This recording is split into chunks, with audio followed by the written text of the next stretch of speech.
tú eres, yo triunfante cantaré. Nada en la tierra o en las alturas podrá arrancarnos de tu eterno amor, Señor. Nada en la tierra o en las alturas. Muy buenas tardes, amada iglesia. Espero se encuentren bien junto a sus familias en estos días ya de diciembre, terminando casi el año. Quiero que continuemos con nuestra sección de estudio bíblico sobre la carta a los Efesios. Ya hemos visto la primera parte que comprende los primeros 3 capítulos de la carta. Y ahora estamos pasando ya a la segunda parte, en donde comenzaremos a ver los capítulos 4, 5 y 6 de la carta a los Efesios. Y en la primera parte ya hemos visto algunas cosas que son sumamente interesantes, que tienen que ver con el conocimiento que Dios nos entrega de lo que Él ha hecho, que lo que ha hecho Dios. Él nos ha predestinados para ser adoptados hijos suyos según el puro afecto de su voluntad. También en la primera parte se nos ha enseñado que en Cristo tenemos redención por su sangre, el perdón de los pecados. También tenemos herencia en Cristo. Fue Dios el que alumbró los ojos de nuestro entendimiento para apreciar la gloria de Dios. Se nos dice que Él nos dio vida a nosotros cuando estábamos muertos en delitos y pecados, y que fuimos resucitados juntamente con Cristo. Por gracia somos salvos por medio de la fe, y esto no don de nosotros, sino que es don de Dios, ¿cierto? Se nos decía también que en otros tiempos vivíamos sin Cristo, ajenos a los pactos, ajenos a las promesas de Dios, pero que hemos sido hechos cercanos por la sangre de Cristo. También se ha dicho de que este gran misterio se ha dado a conocer. ¿Qué misterio? Que los gentiles somos coherederos y miembros del mismo cuerpo y copartícipes de la promesa con Cristo Jesús por medio del Evangelio, ¿cierto? Pertenecemos a un mismo cuerpo, al igual que los judíos y gentiles, un mismo cuerpo. Y también en la última lección se nos mostraba de que por medio del Espíritu Santo podremos comprender, o apuntamos hacia comprender, cuál es la anchura, la longitud y la profundidad del amor de Dios que es en Cristo Jesús, que finalmente excede todo conocimiento. ¿Para qué? Para que seamos llenos de toda la plenitud de Dios. ¡Wow! Y Dios ha hecho todo esto y mucho más, ¿cierto? Es una breve síntesis de lo que hemos visto en la primera parte, que entendíamos cómo Dios nos daba una nueva identidad, una identidad recibida por medio de Cristo, ¿cierto? Así que después de ver esta primera parte, vamos a comenzar la segunda parte del libro y de la carta a los Efesios específicamente, para comenzar con los capítulos 4, 5 y 6. Así que vamos a comenzar con el título de esta lección, que se llama Nuestra identidad desplegada, estudio número 7, creciendo en unidad y servicio. Vamos a estar viendo los versos 1 al 16 del capítulo 4 a los Efesios. Y lo podemos resumir, lo que vamos a ver, en la siguiente frase: los efesios deben llevar una vida digna de llamado del Evangelio. Esto es, mantener la unidad del cuerpo que crece a la estatura de Cristo a medida que cada uno sirve con los dones que Él les dio. Te hago una pregunta para comenzar, mi amado hermano. ¿Cuál crees tú que son los motivos principales por las gentes que van a la iglesia? ¿Cuáles son los motivos por los que las personas están yendo a una iglesia?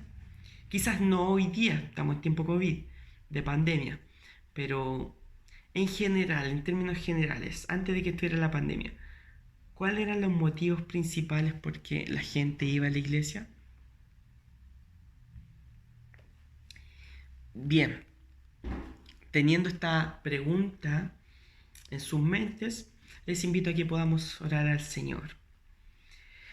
Amado Dios, en esta hora queremos darte tantas gracias porque tú eres bueno en gran manera. Gracias porque en la primera parte de lo que estuvimos estudiando, Señor, vimos todo lo que tú has hecho por nosotros, Señor. Todo lo que nos has dado en Cristo Jesús, una nueva identidad, una nueva herencia, una nueva naturaleza, Señor, para que podamos servirte como iglesia, para que podamos servirte como un cuerpo, como una comunidad, Dios, que busca tú hacer tu voluntad y que vive bajo tu cuidado y tu protección, Señor.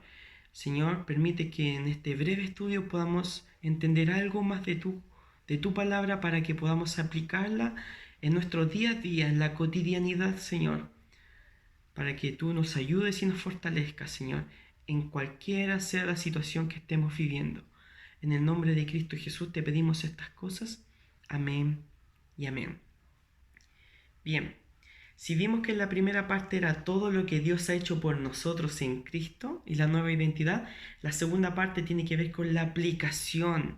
De qué manera entonces nosotros tenemos que comportarnos a la luz de los primeros 3 capítulos. En verdad es una carta escrita a los Efesios, pero sabemos de que es palabra de Dios para nosotros hoy en día también, que es perfectamente aplicable y debemos hacerlo. Así que vamos a comenzar leyendo los primeros 6 versos.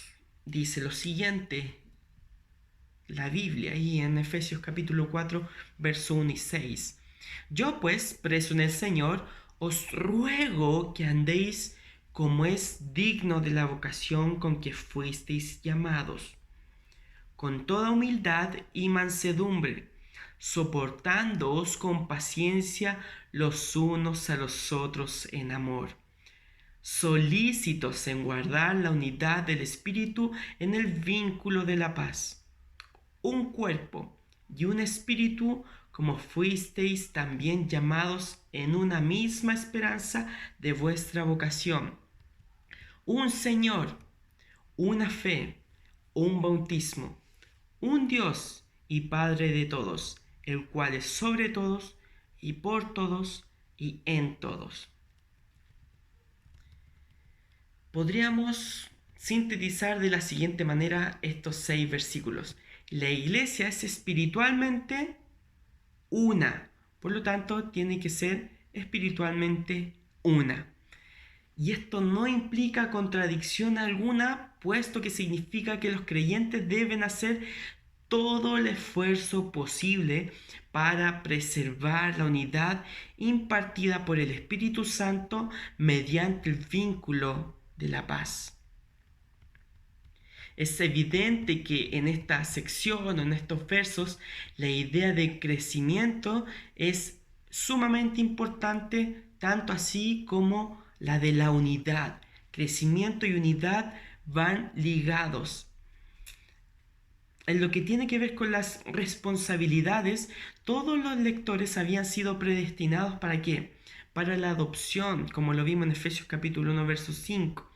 Por tanto, su obligación como llamado del Señor es comportarse en la forma que se espera de los hijos adoptados por el Padre Celestial, creyendo sus enseñanzas, confiando sus promesas y haciendo su voluntad. Y en cuanto a las bendiciones, estas fueron descritas en los capítulos anteriores, ¿cierto?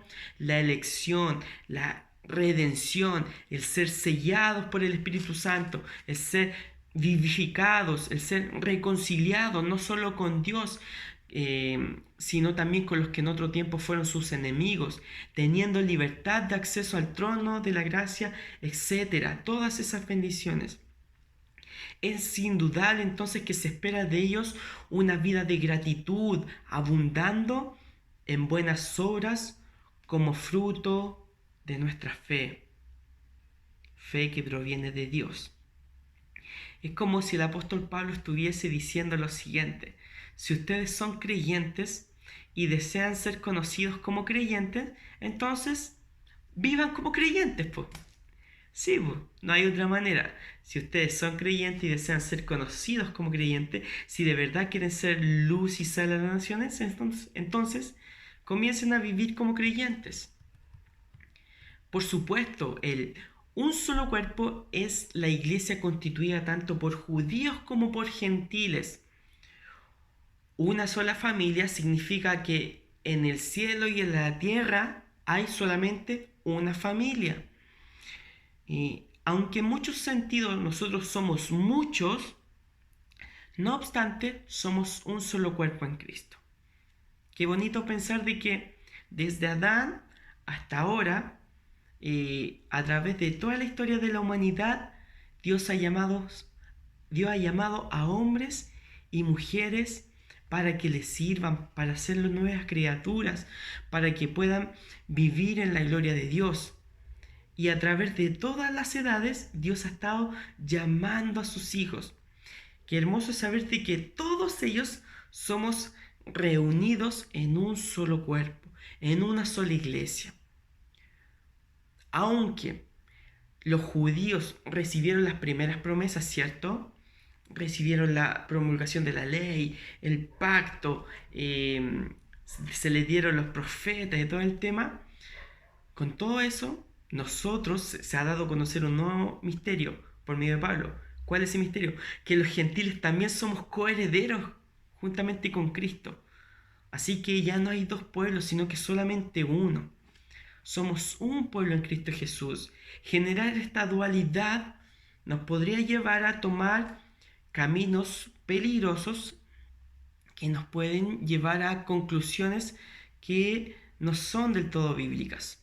Lo que la Escritura dice es que somos un solo cuerpo, una sola iglesia, una sola familia. Una sola familia, los que estamos aquí viviendo en este lugar ahora, somos familias con los que ya han sido llamados a la presencia del Señor a través de todas las edades. Eso se llama la universalidad de la iglesia, la catolicidad de la iglesia, de que la iglesia ha sido llamada desde los cuatro vientos, del norte, del sur, del este, del oeste, de cualquier lugar del mundo, a través de todas las edades. Dios ha constituido una sola iglesia. Así que, aunque en muchos sentidos somos muchos, no obstante, seguimos siendo un cuerpo en Cristo. Romanos capítulo 12, verso 5. Hay un solo pan, un solo cuerpo. 1 Corintios 1, 17. Además, este cuerpo, la iglesia, no es de origen terrenal, ni tampoco es una institución de hechura humana, sino producto del Espíritu Santo. De ahí que se desprende la frase un cuerpo y un espíritu.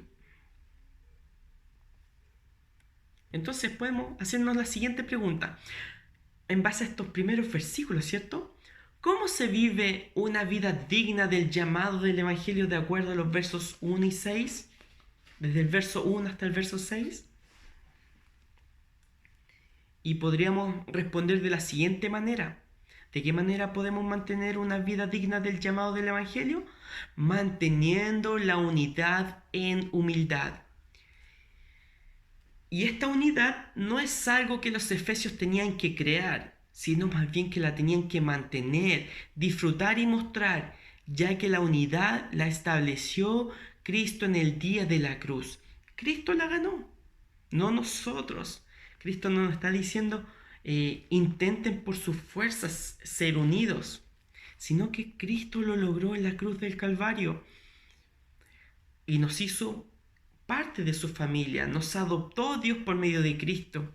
Esta familia tiene las características de los versos 4 al 6 y si ponemos atención en todos estos versos nos daremos cuenta de que nada en el carácter de Dios, su llamado y la naturaleza de la iglesia promueve la división. Por el contrario, el carácter de Dios nos muestra de que quiere que la iglesia sea una, de que haya una unidad así como lo hay en la Santísima Trinidad, Padre, Hijo, Espíritu Santo, que son tres personas, pero que son un solo Dios. Ahí vemos la perfecta armonía de la unidad. Y si tenemos que apuntar hacia algún patrón o hacia algún ejemplo supremo, sería observar la Trinidad. Como creyentes, miremos la Trinidad y observemos la unidad maravillosa que existe en el Padre, el Hijo y el Espíritu Santo, en donde son tres personas, ¿cierto? Así que nada de esto, ni la naturaleza de la iglesia, promueve la división, sino más bien la unidad. Por lo tanto, todos los creyentes tenemos que esforzarnos por vivir dignamente o de manera digna por el Evangelio por el cual hemos sido llamados para pertenecer a esta nueva familia en amor en torno a un solo Padre. Verso número 7 de este capítulo dice lo siguiente: pero a cada uno de nosotros fue dada la gracia conforme a la medida del don de Cristo. Que Dios en su gracia ha otorgado a alguien implica lo siguiente.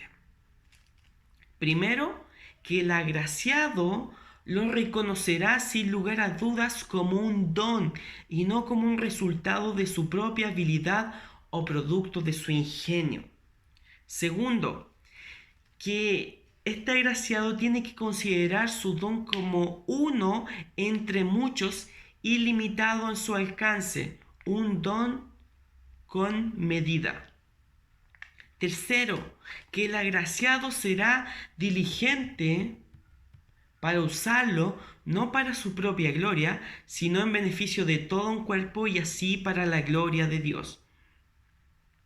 Y el mejor comentario que podríamos encontrar sobre este versículo no lo encontramos en un comentario de hombre, ¿cierto?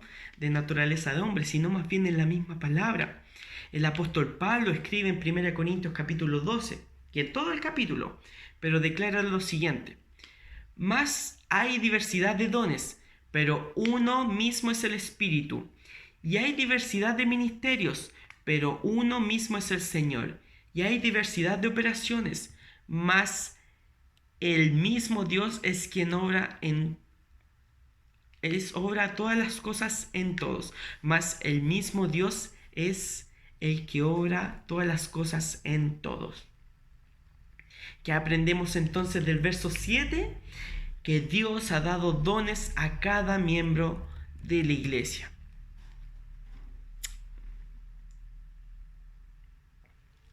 Verso número 8 al 10 dice lo siguiente: por lo cual dice, subiendo a lo alto, llevó cautiva la cautividad y dio dones a los hombres. Y eso de que subió, ¿qué es? Sino que también había descendido primero a las partes más bajas de la tierra. El que descendió es el mismo que también subió por encima de todos los cielos para llenarlo todo. Como resultado del descenso al infierno del Calvario, donde realizó la expiación por el pecado, que sirvió como evidencia del hecho que la expiación había sido totalmente aceptada, Cristo, como el ya exaltado mediador, llena todo el universo con bendiciones, o si usted prefiere, con dones, los mismos dones que ya había ganado: salvación plena y libre, y los servicios de aquellos que lo proclaman, como los apóstoles, los profetas, los evangelistas, etc. Siguiente pregunta. Una pregunta vamos a agregar aquí. ¿Cómo fundamenta el apóstol Pablo la autoridad que Cristo tiene para dar esos dones según los versos 8 y 10? Les doy unos segundos, mis hermanos, para que piensen. ¿Cómo fundamenta Pablo la autoridad que Cristo tiene para dar esos dones según los versos 8 y 10? Respondamos entonces: con la victoriosa obra de salvación de Cristo. Cristo descendió a la tierra y murió en una cruz, según el verso 9, y por eso ascendió a lo más alto, de acuerdo al verso 10, a la diestra del Padre. Desde tal posición, Pablo lo ve como un guerrero que, habiendo vuelto de la batalla, reparte el botín con su pueblo. Ese botín es el Espíritu Santo, cuyos dones están a disposición del pueblo de Dios. Todo esto lo ganó Cristo en la humillante cruz del Calvario. Versos 11 y 16. Y él mismo constituyó a unos apóstoles, y a otros profetas, y a otros evangelistas, y a otros pastores y maestros, a fin de perfeccionar a los santos para la obra del ministerio, para la edificación del cuerpo de Cristo, hasta que todos lleguemos a la unidad de la fe y del conocimiento del Hijo de Dios, a un varón perfecto a la medida de la estatura de la plenitud de Cristo, para que ya no seamos niños fluctuantes, llevados por doquiera de todo viento de doctrina, por estratagema de hombres que para engañar emplean con astucia las artimañas del error, sino que, siguiendo la verdad en amor, crezcamos en todo en aquel que es la cabeza, esto es, Cristo, de quien todo el cuerpo, bien concertado y unido entre sí por todas las coyunturas que se ayudan mutuamente, según la actividad de cada miembro, recibe su crecimiento para ir edificándose en amor. El propósito inmediato de los dones de Cristo es el ministerio realizado por todo el rebaño. Su propósito fundamental es la edificación del cuerpo de Cristo, vale decir, la iglesia. La lección importante aquí enseñada es que no solamente los apóstoles, profetas, evangelistas y aquellos llamados pastores y maestros, sino que es la iglesia entera la que debe estar ocupada en la labor espiritual. Toda la iglesia. Aquí se está poniendo en relieve el sacerdocio universal de los creyentes. De este modo, todos los creyentes están avanzando hacia la madurez. Y la figura fundamental aquí es la de un varón fuerte, maduro, que es bien formado. Y esta madurez se describe en Colosenses capítulo 4, al verso 12. Y menciona lo siguiente: enteramente asegurados en toda la voluntad de Dios. O sea que apuntar hacia la madurez implica ir conociendo y aplicando cuál es la voluntad de Dios para los santos. En su esfuerzo para alcanzar la meta y avanzar hacia aquella dirección, los creyentes somos estimulados por el deseo de no ser ya más como niños desvalidos en un barco que no pueden controlar en medio de un mar agitados por las olas de la tempestad. Y el apóstol Pablo sabía muy bien lo que significaba ser lanzado de aquí para allá, por las olas. Él sufrió naufragio, ¿cierto? Entonces toma esta situación de la vida para darnos a conocer algo, de que la iglesia tiene que crecer y madurar para no ser llevada por el engaño, por el error, por filosofías humanas, por pensamientos humanos, sino que tenemos que crecer hacia la madurez asentados en la piedra angular que es Cristo y su doctrina, que implica que es la doctrina apostólica, para no ser movidos por engaños de este mundo caído. El apóstol Pablo lo que está diciendo es que nosotros como iglesia debemos anhelar el conocimiento de Dios y al mismo tiempo aplicarlo, para no ser lanzados de aquí para allá, sino que tenemos que cada día ir creciendo en el conocimiento de la palabra del Señor para conocer su voluntad y así no ser movidos de un lado para otro. Cristo es la cabeza, ¿cierto? Y como cabeza del cuerpo hace que la iglesia viva y crezca. Cristo es la cabeza orgánica y como cabeza Él está ejerciendo autoridad sobre la iglesia. Y lo hace sobre todas las cosas en favor de la iglesia, como cabeza gobernante. Hagamos una pregunta nuevamente. ¿Cuál es el proceso mediante el cual el cuerpo de Cristo crecerá en madurez de acuerdo a los versos 11 al 16? El proceso es el siguiente, según este libro que estamos estudiando. Del verso 7 al 10 vamos a ver que Cristo da dones, o Dios Padre da dones por medio de Cristo.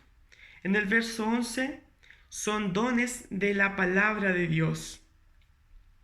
En el verso 12, todo el cuerpo sirve habiendo sido capacitado. Del verso 13, 15 y 16, todo el cuerpo es edificado a medida que crece unido y sirviendo. Y todo esto va a llevar a lo que dice el verso 14, a una madurez en Cristo.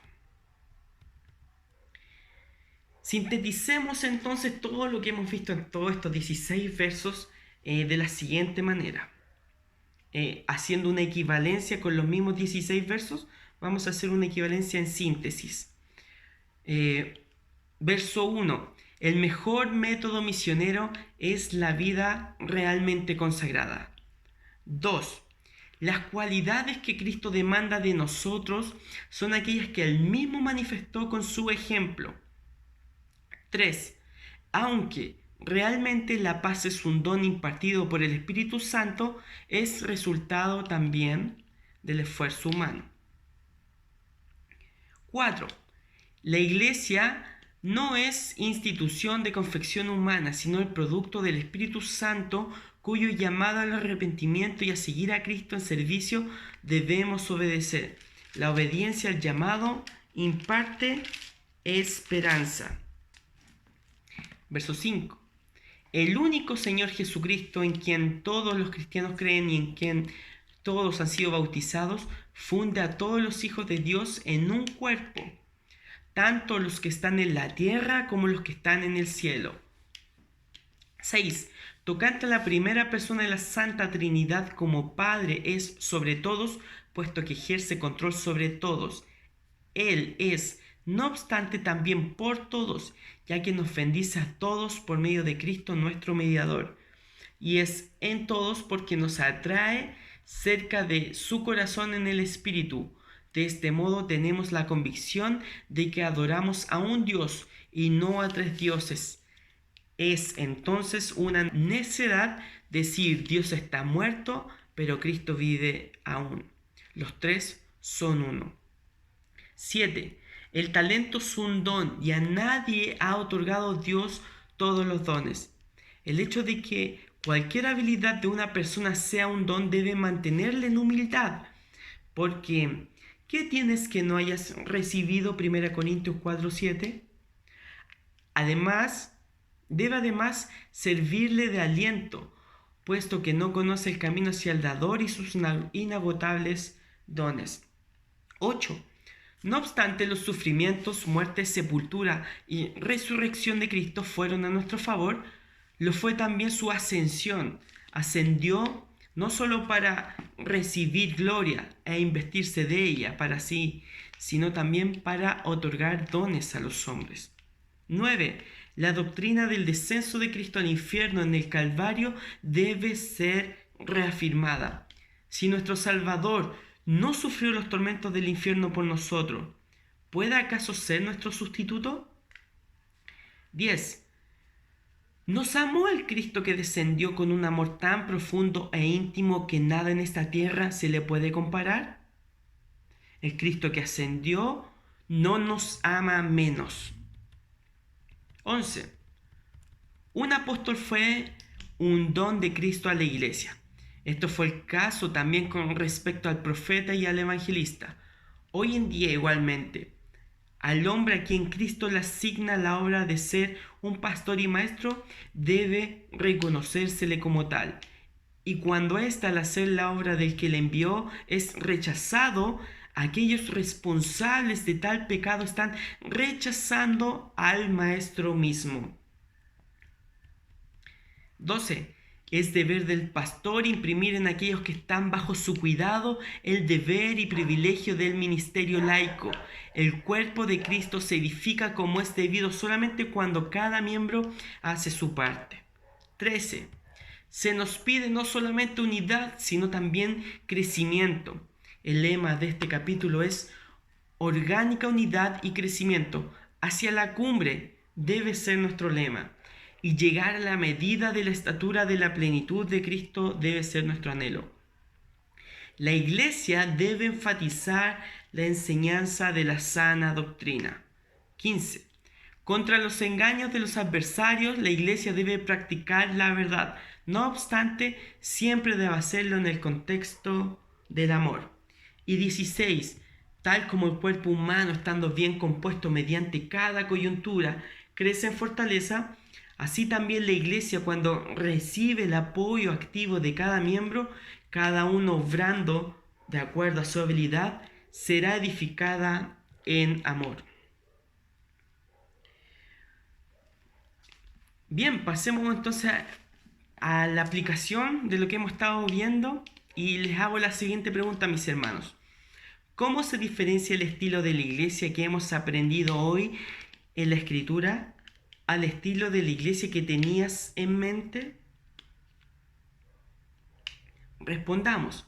Generalmente se entiende que la labor ministerial del servicio le pertenece a unos pocos o a los líderes más comprometidos. Sin embargo, acá vemos que para que el cuerpo crezca, debemos saber que cada uno de nosotros tiene dones que pueden ser usados para la gloria de Cristo en la Iglesia. Otra pregunta, hermanos. ¿Cómo debiera cambiar nuestra actitud frente a la palabra de Dios luego de este estudio? Podríamos afirmar lo siguiente. Al saber que la palabra de Dios es la que capacitará al resto del cuerpo mediante aquello a quienes Cristo ha llamado, debiéramos crecer en nuestra meditación, hacernos disponibles a su enseñanza, anhelar que ella esté presente en cada cosa que hacemos como iglesia. Además, es un llamado a orar para que Dios levante a muchos más que tengan dones de la palabra, de tal manera que muchas congregaciones crezcan a la medida de Cristo. Y una pregunta para meditar, hermanos. ¿Cuáles son los dones que crees que Cristo te ha dado para el servicio dentro de tu iglesia local? Piensa de qué maneras podrías ponerlo en práctica dentro de tu contexto de manera humilde y que fomente la unidad del cuerpo. Te doy unos segundos para que medites en esto. ¿Cuáles son los dones que crees que Cristo te ha dado para servir dentro de tu amada iglesia local?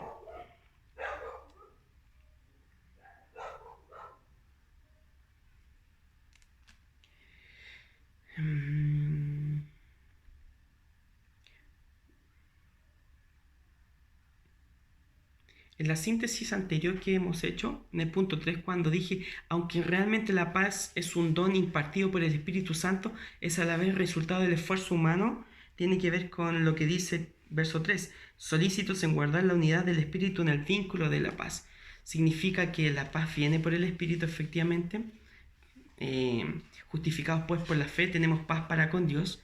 La paz está directamente ligada con la justificación, pero al mismo tiempo tenemos que ser solícitos, tiene que ver con nuestra santificación. Debemos anhelar la paz y buscar la paz. Por eso dijimos que es también resultado del esfuerzo humano, ¿ya? Solo para que ir aclarando quizá esa duda que pudo haber quedado. Si quedan más dudas con este tema, con este estudio, pueden escribirme, llamarme a mí o a cualquier hermano líder de estos estudios, ¿cierto?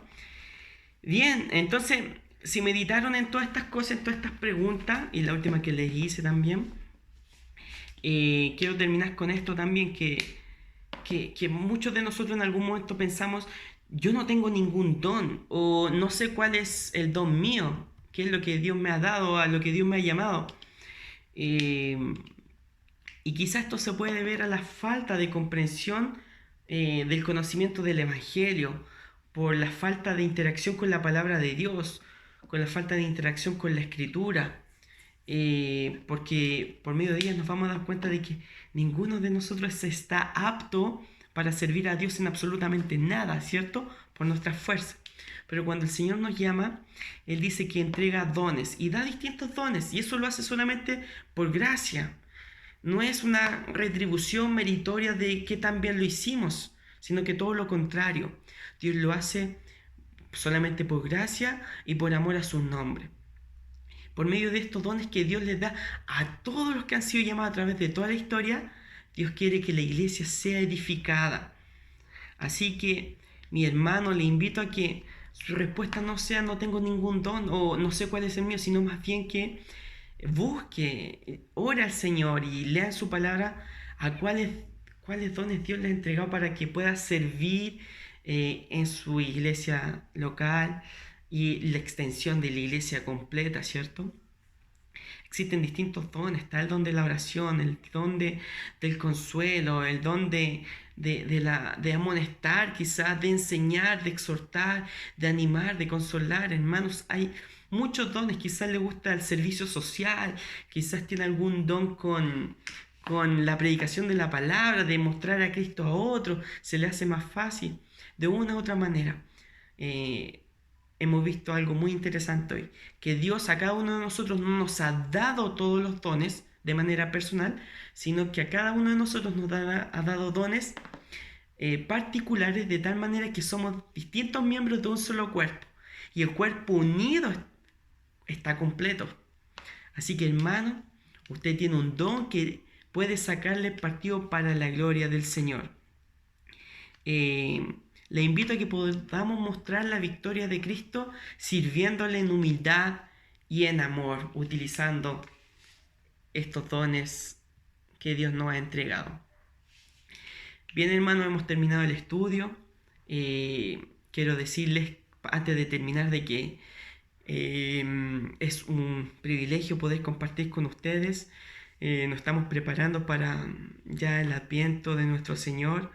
Les invito a que en nuestros hogares podamos seguir leyendo la Escritura, seguir orando al Señor, seguir buscando cuál es su voluntad, con todo el cansancio que pueda haber, porque esa es la realidad de nosotros, esa es la cotidianidad. Quizás estamos cansados físicamente, emocionalmente, quizás hasta hay cansancio espiritual.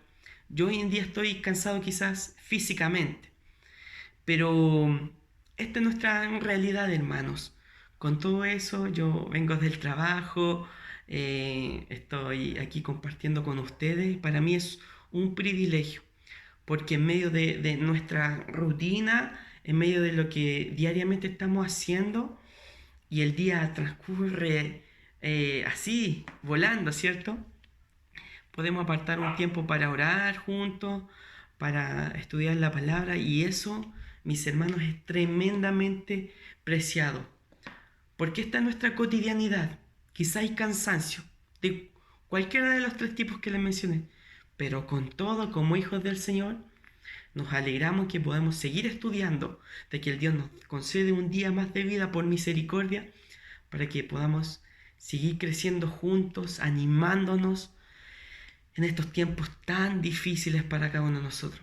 Así que, hermanos, les envío un gigante abrazo a cada uno de ustedes junto a mi esposa, y preparémonos en estos tiempos que se vienen, donde conmemoramos nuevamente que el Señor un día se hizo carne, guardó toda la ley por nosotros y nos dio todas estas bendiciones por las cuales tenemos que aplicar, ¿cierto? Y empezar a vivir. Así que oremos, mis hermanos, para terminar. Señor, en esta hora queremos alabar tu nombre, bendecirte a ti, porque sabemos que tú eres santo, santo, santo. Y nosotros somos, Señor, 3 veces pecadores. Sabemos de que no somos ni seremos jamás dignos de estar en tu presencia, pero entendemos de que hemos sido llamados por los méritos absolutos de Cristo. Señor, en esta hora con toda humildad nos acercamos a ti en oración, clamando por misericordia, orando por piedad, Señor, para que tú primeramente perdones todos nuestros pecados y nuestras faltas, todas nuestras culpas, por lo que Cristo ha hecho. Señor, ayúdanos a entender más de tu palabra, para que por medio de ella podamos ser santificados cada día en base a lo que tú tienes planeado y preparado para cada uno de nosotros. Gracias por enseñarnos, gracias por ser el buen pastor que va a buscar a la oveja perdida y nos trae de vuelta a su rebaño. Gracias, Señor, porque entendemos de que si te pedimos perdón y confesamos nuestros pecados, tú eres fiel y justo para perdonar todos nuestros pecados y todas nuestras maldades. Señor, te pedimos perdón si todo este conocimiento que tenemos del Evangelio no lo hemos aplicado de una manera digna del llamamiento supremo, Señor. Perdónanos, Señor, por toda nuestra indiferencia, por vivir centrados en nosotros y no en ti y en tu palabra. En esta hora, Señor, pedimos que sea tu Espíritu Santo obrando en cada uno de nosotros, Señor, quitando todo el pecado, quitando todo deseo engañoso, Señor, quitando todo aquello que obnubila nuestro caminar, todo aquello que empalidece, Señor, tu gloria en nosotros. Pedimos que seas tú, Dios, limpiándonos de toda maldad para que podamos servirte con una conciencia limpia delante tuya. Ayúdanos, Señor, en todas nuestras debilidades, en todas nuestras flaquezas, y confiamos en que tu gracia es suficiente. Tu gracia, Señor, es suficiente para cada uno de nosotros. Te bendecimos y te alabamos porque sabemos a quién acudir en el día malo y en el día bueno. Gracias porque al principio del día tú estás con nosotros. Y gracias porque al final del día tú también estás con nosotros. Gracias, Señor. Te bendecimos, te alabamos, y este tiempo que hemos dedicado a ti, que hemos apartado, Señor, pedimos que seas tú obrando en cada uno de nosotros. Te pedimos todas estas cosas por los méritos de nuestro Señor Jesucristo. Amén y amén. Hermanos, un abrazo gigante y afectuoso. Que el Señor les bendiga. Chao. Largo